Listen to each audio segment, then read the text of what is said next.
I hope आप सब अच्छे होंगे। तो आज हम करने वाले हैं 10th क्लास की 3.4 एक्सरसाइज। तो यहाँ पर आज हम डिटेल बाय डिटेल आपको क्वेश्चन है जो वो सॉल्व करके दिखाएंगे। और अगर चैनल पर नए हैं तो चैनल को सब्सक्राइब कीजिएगा, लाइक कीजिएगा और शेयर कीजिएगा। और ये आपकी हेल्प करेंगे कॉम्पिटिटिव एग्ज़ाम में लाइक CTET और अनदर एग्ज़ाम जिनमें मैथ आता है 10th क्लास तक का। तो स्टार्ट करते हैं वीडियो। पूरी वीडियो देखिएगा क्योंकि बीच में स्किप करोगे तो आपका जो क्वेश्चन है वो सॉल्व नहीं होगा। तो स्टार्ट करते हैं ना वो ये है pair of linear equation in 2 variables. और इसके साथ ही हमें क्या करना है, मल्टीप्लिकेशन करना है। तो देखो मल्टीप्लिकेशन जो होता है वो क्रॉस मल्टीप्लिकेशन करना है। तो वो कैसे करते हैं, पहले हम लिख लेते हैं इसका जो क्वेश्चन का है। ये वैसे 14th यानी कि 14th एग्जाम्पल है जो हम सॉल्व करने वाले हैं। तो एग्जाम्पल को सॉल्व करेंगे तभी हम एग्ज़ाम को क्रैक कर पाएंगे, क्योंकि हमें अंदाज़ा हो जाता है हमें कैसे सॉल्व करना है। तो पहले हम स्टेप वाइज इसे करेंगे। स्टेप 1 है, तो यहाँ पर हमें क्या करना है, यहाँ पर पहले हम लिख लेते हैं इसको। ये है 2x, तो पहले लिख लेते हैं।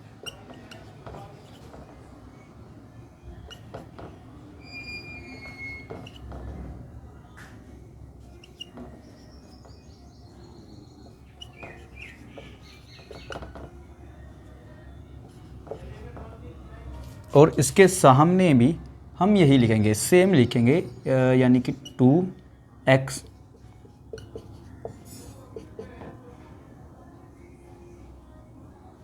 यानी कि ये नहीं, यहाँ पर अगर माइनस और 46/0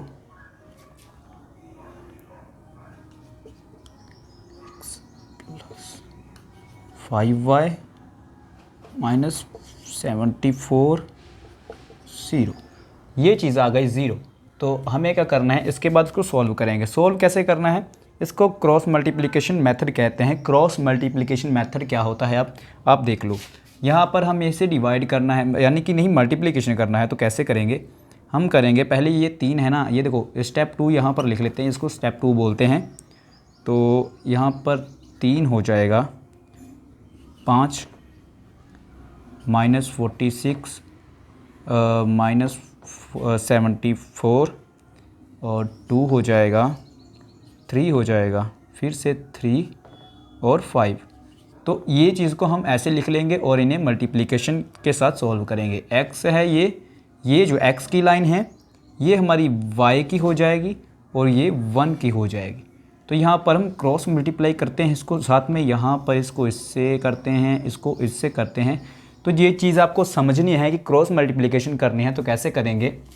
देखो 3 को इससे करेंगे, 5 को इससे करेंगे, ये जो 46 है इसको 3 से करेंगे, ऐसे ऐसे आपको करना है सबकी मल्टीप्लिकेशन। तो ये स्टेप 1 हो गया, स्टेप 1 हो गया यहाँ पर, स्टेप 2 हो गया यहाँ पर। अब स्टेप 3 पर जाते हैं। स्टेप 3 क्या है, स्टेप 3 पर हमें लिख लेना है किस किस से किस किस की मल्टीप्लिकेशन हो रही है। तो यहाँ पर स्टेप 3 है, यहाँ पर हम इसको लिख लेते हैं। तो देखो यहाँ पर पहले x आ जाता है, x की मल्टीप्लिकेशन कैसे हो रही है, देखो 3 से हो रही है। देखो 3 यहाँ लिख लेते हैं, 3 और 74 और -5 और -46। तो -46, ये -46 है, थोड़ा सा -46 ये हो गया। अभी y का करना है, तो y देखते हैं y। तो y का भी लिख लेते हैं। y का क्या है, y का ये है, देखो यहाँ पर देखो मैच करके देख सकते हो। 46 को 3 से करेंगे, 74 को 2 से करेंगे। तो यहाँ पर भी सेम लिखना है आपको, इसको ऐसे लिख लेना है। आपको जब भी सॉल्व करना हो तो ऐसे आपको लिखोगे, 3 के साथ करेंगे, फिर उसके साथ देखो आपको मालूम है ना जो बाहर होते हैं, तो आगे आगे आपको समझते जाओगे, आपको दिक्कत लेने की कोई ज़रूरत नहीं है। तो इसके भी ब्रैकेट में डाल देते हैं, तो ये हो जाता है। थोड़ी सी जो हमारा जो क्वेश्चन है थोड़ा सा लेंथी है, इसलिए हमने थोड़ी सी जो स्पेस बचाने के लिए लिखा। यहाँ पर अब 1 को लिख लेते हैं। 1 को कैसे लिखेंगे, 1 को देखो, 1 को क्या है, 1 2 से 5 यानी 3 से मल्टीप्लिकेशन, ऐसे ही हमें लिखना है। इसको लिख लेते हैं, इसको 5 लिख लेते हैं, -3 और 3 लिख लेते हैं। आई होप आपको समझ में आ रहा होगा। अगर कोई दिक्कत आ रही है तो कमेंट में ज़रूर बता देना, मैं इम्प्रूव करने की कोशिश करूँगा। देखो ये स्टेप, इसको डिवाइड कर लें। ये स्टेप 1 हो गया, ये हमारा स्टेप 2 हो गया और ये स्टेप 3 हो गया। इसे स्टेप वाइज कर लेते हैं। अब अभी ये हमारा स्टेप वाइज हो गया है। स्टेप 1 में हमने क्या किया, इसको लिखा। स्टेप 2 में हमने इसको मल्टीप्लिकेशन की तरह दिखाया। स्टेप 3 में हमने इसको सॉल्व किया। रुक जाओ, सॉल्व किया, इसको नहीं मैच करते, ये 3 का है तो ये नहीं है, ठीक है। स्टेप 3 में हमने इसको ऐसे किया। स्टेप 4 आ जाता है हमारा, जो यहाँ पर आ जाता है। अब इसको ध्यान से देखना है, पूरा जो क्वेश्चन है उसको सॉल्व कैसे करना है। देखो अब हमें इसे सॉल्व करना है। अभी हम करेंगे 74 माइनस वाला है तो उसको 3 के साथ करेंगे मल्टीप्लाई, तो कितना आ जाता है। तो देखो ये आ जाएगा। देखो अगर 4 को 3 से करेंगे तो आएगा 12 आएगा। अगर देखो मल्टीप्लिकेशन करके देखो आ जाएगा। देखो x का कितना आएगा, x का जो पहला है वो 2 2 2 आ जाएगा। प्लस अगर मैं देखूं तो जो यहाँ पर 6 है उसको 5 से अगर करूँ तो 30 आ जाएगा। 3 हांसा चला जाएगा। 4 को मैं 5 से करूँगा तो 20 आ जाएगा। 3 ऐड होगा तो 230 हो जाएगा। ये आपको करना है, आपकी मल्टीप्लिकेशन फास्ट होनी चाहिए। ये नहीं आप अगर स्लो करोगे तो आपको दिक्कत आएगी ऐसे क्वेश्चन करने में, टाइम ज़्यादा लोगे, नंबर कम आएंगे। क्योंकि आपने तो हाफ सॉल्व किया होगा ना, तो जितना टाइम दिया है उतना टाइम ही आपको दिया जाएगा, उसके अलावा नहीं। तो देखो ये भी सॉल्व हो गया। ये अब कैसे किया, अब ये देखो अगर मैं इसको इससे करूं तो इतना आंसर आता है।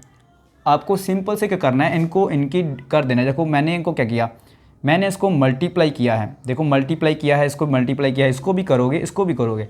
वाई वाली जो लाइन है उसको मल्टीप्लाई करोगे और सभी को करना है वैसे तो यहाँ पर माइनस जो है वो माइनस, और ये देखो अब रह गया है 1 रह गया,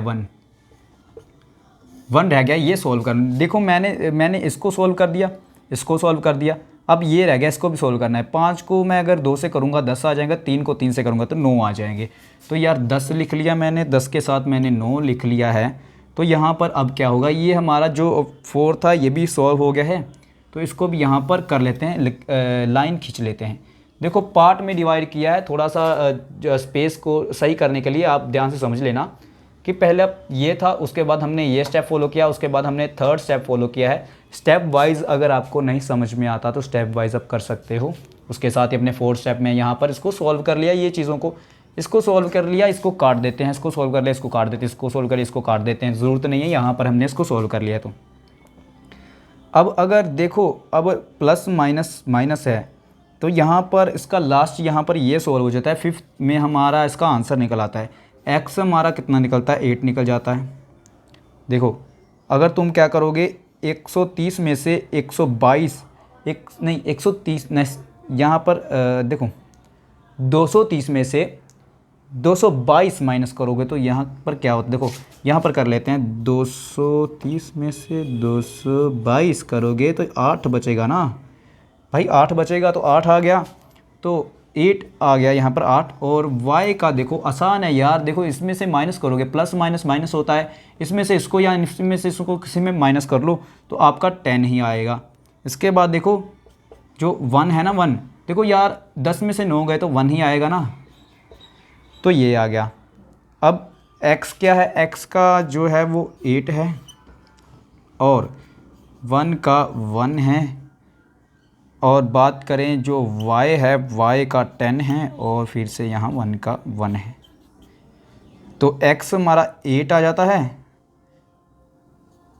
और एंड जो y है वो 10 आ जाता है। देखो यहाँ पर ये आ गया और ये आ गया, ये हमारे आंसर हो जाते हैं। x को हम कहते हैं x इक्वल 8, यानी कि x हमारा 8 निकला है, y हमारा 10 निकला है, तो ये इसका आंसर हो जाता है। क्वेश्चन आपको अच्छे से समझ लगी हो, आई होप आप इसको सॉल्व कर सकते हैं और ज़्यादा कोई डिफ़िकल्ट नहीं है ये। इसके बाद हमारा जो 15 एग्जाम्पल यानी कि नेक्स्ट वाली एग्जाम्पल आती है, तो कोई बात नहीं, आप कर सकते हो उसको भी सॉल्व। तो अगर आपको वीडियो अच्छी लगी है तो लाइक कीजिएगा, सब्सक्राइब कीजिएगा, नॉलेज मिली है तो शेयर कीजिएगा, क्योंकि ऐसी वीडियोज़ हम रोज़ अपलोड करेंगे अपने चैनल पर। और ये न्यू चैनल है, हमारा न्यू चैनल है पहला, जो कि हम एजुकेशन पर बना रहे हैं। यहाँ पर हमने पंजाब टेट, यूपी टेट, यानी कि अगर बात करूँ तो जो हमारे ऑल टीचिंग एग्ज़ाम्स हैं उनकी तैयारी करवा रहे हैं। आगे जाके हम और ज़्यादा अच्छा बेटर करेंगे, टीचर्स भी होंगे। तो अभी फ़िलहाल हम मैथ को कवर करते हैं, क्योंकि मैथ सबसे ज़्यादा इम्पोर्टेंट होता है जितनी भी एग्ज़ाम्स होते हैं गवर्नमेंट जॉब लेने के लिए। तो मिलते हैं नेक्स्ट वीडियो में। आई होप आप सब अच्छे होंगे और अच्छे ही रहोगे, एंजॉय किया होगा वीडियो को। मिलते हैं।